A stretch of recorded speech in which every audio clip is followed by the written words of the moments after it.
On February 7, 2015, officers were in the area of Ala Moana Boulevard and Kamakea Street on an unrelated case when they heard a loud crash.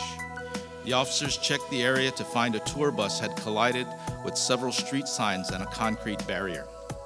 The door to the bus could not be opened, and the driver was unresponsive.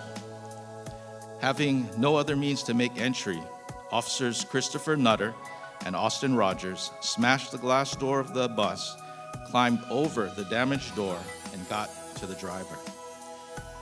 Officer Nutter discovered the driver had suffered from a possible cardiac arrest and had no pulse. Officers Nutter and Rogers lifted the driver out of his seat and carried the driver through the broken glass door over shards of metal. Officer Ernest-Siosi Aliksa and Officer Ikaika K were positioned outside the bus and assisted in removing the driver through the dangerously mangled door. Officer Ayu immediately began CPR on the driver. Sergeant Brian Taniguchi then deployed an AED, or automated external defibrillator, and administered several shocks to the driver. The AED and CPR were successful in reviving the driver.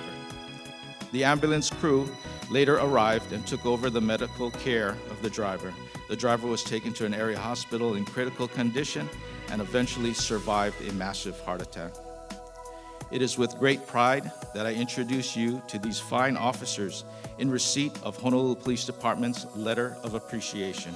Sergeant Brian Taniguchi, Officer Ikaika K, Officer Ernest-Siosi Aliksa, Officer Christopher Nutter, Officer Austin Rogers couldn't be with us this morning, but let's please give him a round of applause for his efforts. Thank you.